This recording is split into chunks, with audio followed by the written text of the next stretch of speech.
Oh, who's a good boy?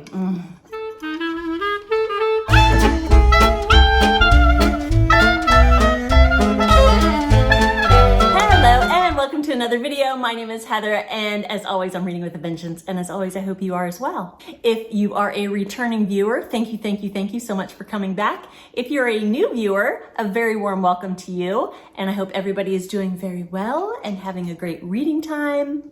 So today, I am doing a fall TBR. Now, I usually do monthly TBRs, but October is going to be absolutely nutty. As I've mentioned in previous videos, I am moving. So we've already sold our house, and in October, we will actually be doing the moving into our next living arrangement. And so I know that the end of October is when I do TBR recordings. Not the end of October, the end of the month, if I didn't say that. But I know the end of October is just gonna be just nutty. So I can't promise that I will have an October TBR. So I wanted to do kind of a longer fall TBR, which will encompass September and October, hopefully. So I'm gonna talk probably about a dozen books or so. I haven't really quite counted. Most of the books are right off my physical TBR. I might grab some from my electronic library as well, just to talk about some books that'll tide you over for 2 months if I don't get to that October TBR. So that's why this is called a fall TBR. I feel like I just blathered. Did I just blather? Anyway. So I'm even wearing kind of well, it's more of a Halloween shirt, but I mean, fall, Halloween, they kind of go hand in hand. So this is one of my husband's shirts, which is awesome. That's Jason right there. My husband's name is Jason, so he loves Jason Voorhees. And that's the It clown that has been just slayed by Jason. And it says, "Not everyone floats." If you're into horror, you will definitely get it. Even if you're not into horror, you'll probably get it. But anyways, that's an It and Friday the 13th reference. So I thought that would be perfect for my fall TBR video. That's all the blather I'll do. Let's just get on with the books that I hope to read in the next 2 months, if not by the end of the year. Let's start off with two that I've actually already talked about. I did a video called 22 in 2022. I'll link that down below, but it's basically at the very beginning of the year, I did an Instagram post saying 22 books that I want to read in 2022. And by the time August came around, I'd only read 11 of them, half of them. And so I still have 11 and less than half of a year to read them. And two books that were on that list are perfect for fall reading. And I won't go too much into them because, first of all, they've been talked to death all over Booktube, and I've already talked to them multiple times on multiple videos. So we have Mexican Gothic by Silvia Moreno-Garcia, and we have The Final Girls Support Group by Grady Hendrix. I absolutely love Grady Hendrix. I want to say this is the last book that he has published that I haven't read yet. I absolutely love his books. So this is an absolute definite. At least before the end of the year. I would really like it to read it in September or October. So I won't go too much into the synopsis of these books, but I'm really hoping to read them by the end of October. And now I'll talk about some books that I haven't talked about on my channel. I don't believe I have anyways, but they are all from my physical bookshelves. The first one is Ink and Bone by Lisa Unger. I can't remember. I'm pretty sure I picked this up at a secondhand store. I am just now looking at the back, and it's got a sticker from the library at Naval Base Guam. I'm pretty sure I stole this book. I will read this, and then I will package it up and send it back to the library in Guam. Oh my God, what is wrong with me? I don't know how that happened. I really don't. So what's this about? So this is 20-year-old Finley Montgomery is rarely alone. Visited by people whom others can't see and haunted by prophetic dreams she has never been able to control or understand, Finley is terrified by the things that happen to her. When Finley's abilities start to become too strong for her to handle, and even the roar of her motorcycle or another dazzling tattoo can't drown out the voices, she turns to the only person she knows who can help her, her grandmother Eloise Montgomery, a renowned psychic living in the Hollows, New York. As a harsh white winter moves into the Hollows, Finley and Eloise are drawn into the investigation of the disappearance of a young girl who has been missing for 10 months, with much more at stake than even the fate of the missing girl. As Finley digs deeper into the town and its endless layers, she is forced to examine the past, even as she tries to look into the future. Only one thing is clear, the Hollows gets what it wants, no matter what. This kind of sounds more like a winter book rather than a fall book, but I'm going to give it my best effort. Come to think of it, I don't think I stole this book from the library, because I remember now that they would have this bookshelf of books that you can, it was kind of like their version of Little Free Library. They had books, you know, leave a book, take a book, leave a book, take a book. And I'm pretty sure that's where I got this book, and I'm pretty sure I left a book, and I'm pretty sure I did not steal this book. One book I definitely will be reading in September is for the reading challenge that I've been doing. It's a year-long reading challenge hosted by Chantel over at Chantel Reads All Day. I mention her every month because I read a book from her challenge every month. And she has a different prompt every month. And the prompt for September is a collection. So it could be a collection of short stories, poems, whatever. And of course, I picked Stephen King, If It Bleeds, which is a collection of 4 novellas. And it's been on my TBR for a while. I'm not sure why I haven't read it yet. I'm a huge Stephen King fan.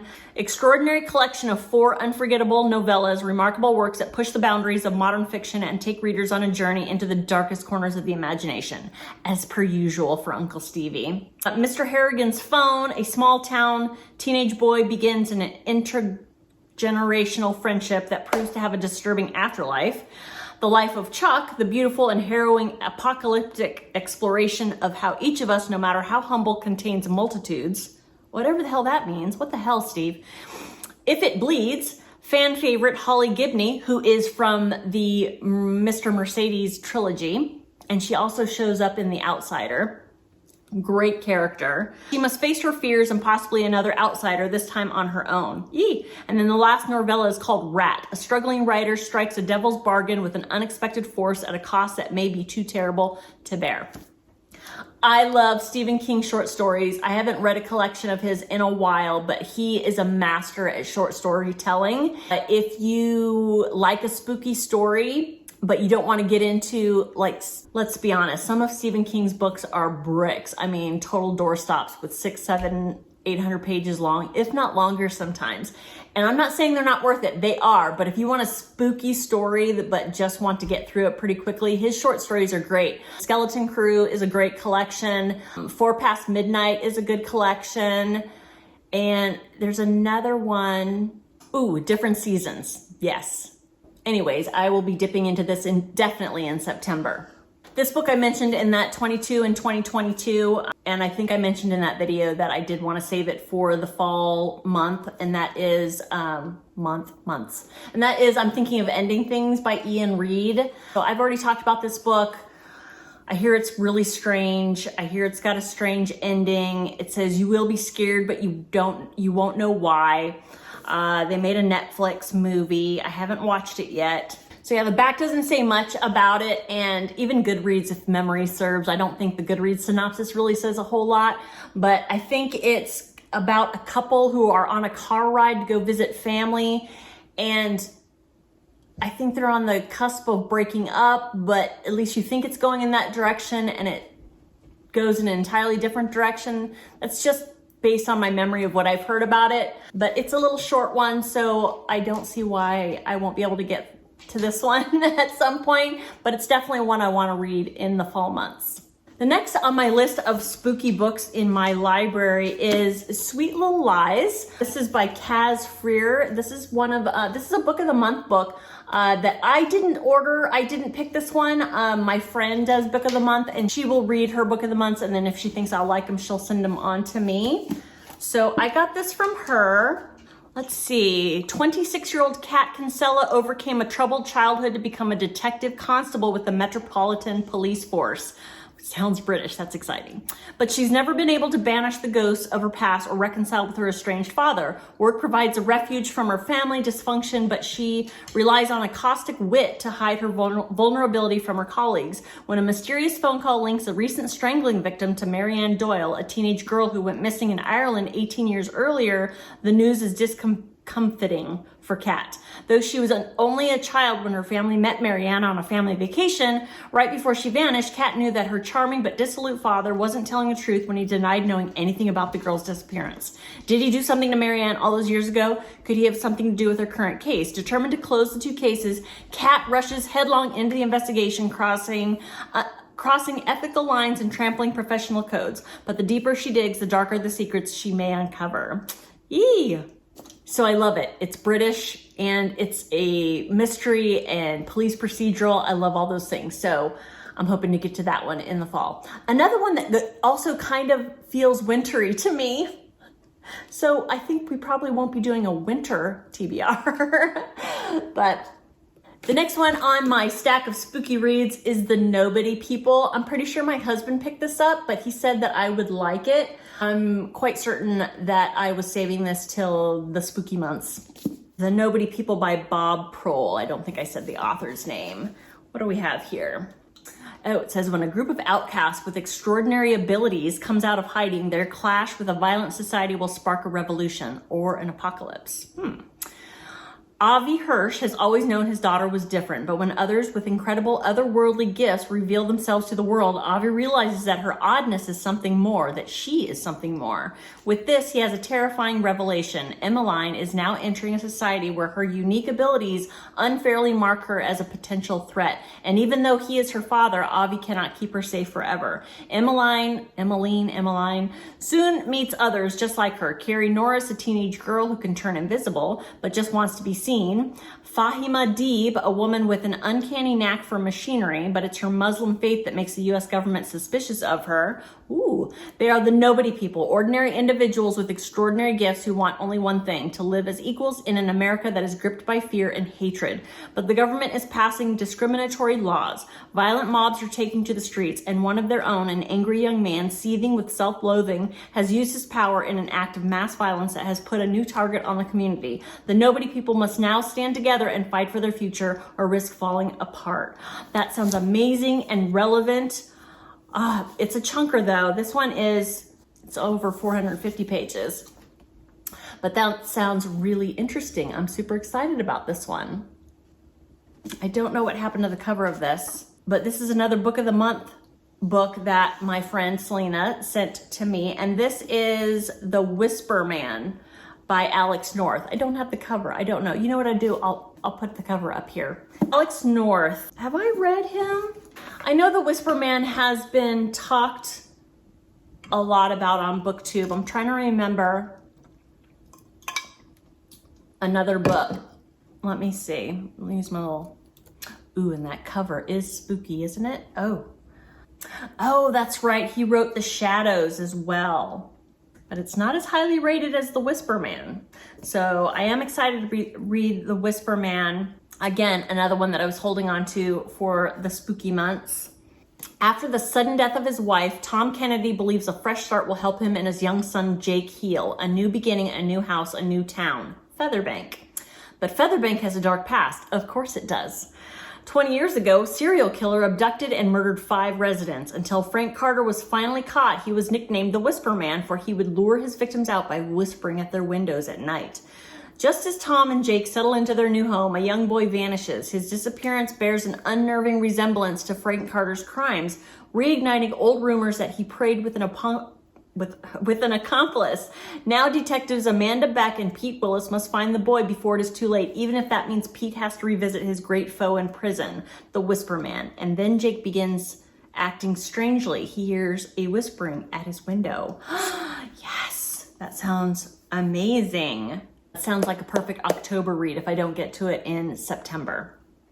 So here's another one I was definitely holding on for the spooky months, and that is The Only Good Indians by Stephen Graham Jones. Now I know he's talked a lot about, but mostly because he wrote, is it My Heart is a Chainsaw? Yeah, which I haven't read yet. As a matter of fact, I haven't read this author yet. But again, this is another one my husband picked up, and he said that he liked it, and I have...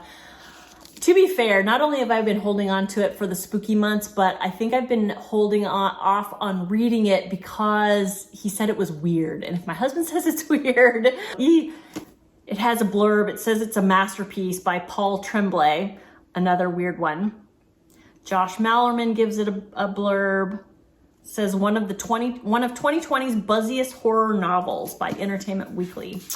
But I'm definitely intrigued. A tale of revenge, cultural identity, and the cost of breaking from tradition in this latest novel from the Jordan Peele of horror. High praise right there. Seamlessly blending classic horror and a dramatic narrative with sharp social commentary. This follows 4 American Indian men after a disturbing event from their youth puts them in a desperate struggle for their lives. Tracked by an entity bent on retribution, these childhood friends are helpless as the culture and traditions they left behind catch up to them in a violent, vengeful way. Sounds fascinating. It's got a really spooky cover. I don't know what it is about this deer head that's kind of creeping me out. Oh yes, another one that my husband recommended to me that I've been saving for spooky months. How many times can I say spooky months in this video, do you think? Anyway, this is Dissent by Tim Johnston. This one's been around for a bit. I know it's been on my shelf probably for a couple of years. This one, it was published in 2015. So Rocky Mountains have cast their spell over the Courtlands, who are taking a family vacation before their daughter leaves for college. But when Caitlin and her younger brother Sean go out for an early morning run and only Sean returns, the mountains become as terrifying as they are majestic. So a lot of the blurbs on the back are saying compelling thriller, unforgettable, supercharged, addictive. So this is pretty promising for, if not September, definitely October. And finally, on my physical TBR, this is the last of my books for the spooky months. I've really been excited to read this one because I hear it's amazing, and I'm not sure why I've put it off other than I wanted to save it for, say it with me people, the spooky months. That's Imaginary Friend by Chbosky. I think also that I was hesitant because he also wrote The Perks of Being a Wallflower, which I read and I thought it was just okay. Wallflower is like a cult classic. There are a lot of people who really, really love that book. That's one of the few times where I think I enjoyed the movie better. God, who am I? I can hear the unsubscribe clicking from here. So it kind of made me a little hesitant to get into this one, but I've heard so many good things about it. My husband really, really liked this one. Also, it's a freaking doorstop. Jeez, how long is this one? This will take me all of September. 703 pages. So it's gonna take a minute. Single mother Kate Reese is on the run, determined to improve life for herself and her son Christopher. That sounds like an ongoing theme of some of these books. She flees an abusive relationship in the middle of the night with her child. Together, they find themselves drawn to the tight-knit community of Mill Grove, Pennsylvania. It's as far off the beaten track as they can get. Just one highway in, one highway out. At first, it seems like the perfect place to finally settle down. Then, Christopher vanishes for 6 long days. No one can find him until Christopher emerges from the woods at the edge of town, unharmed, but not unchanged. He returns with a voice in his head only he can hear, with the mission only he can complete. Build a treehouse in the woods by Christmas, or his mother and everyone in the town will never be the same again. Yee! Sounds amazing. And it's massive. That would be a very ambitious read for September, October. And so now I want to talk about a couple of books that I have on my iPad, whether it be Kindle or Nook. I have a combination. So I was noticing when I was going through the books that I have in my Nook that there were a lot of books that I got for free. And now I know why. Because all of these books that I got for free, they're like a first in a series. So that's how they get you. They're like, here, read this book for free. Oh, it's the first in a series. You like it, you'll have to pay for the rest. Savvy business device. So there's a couple of them. Most of them are mystery series, which I like.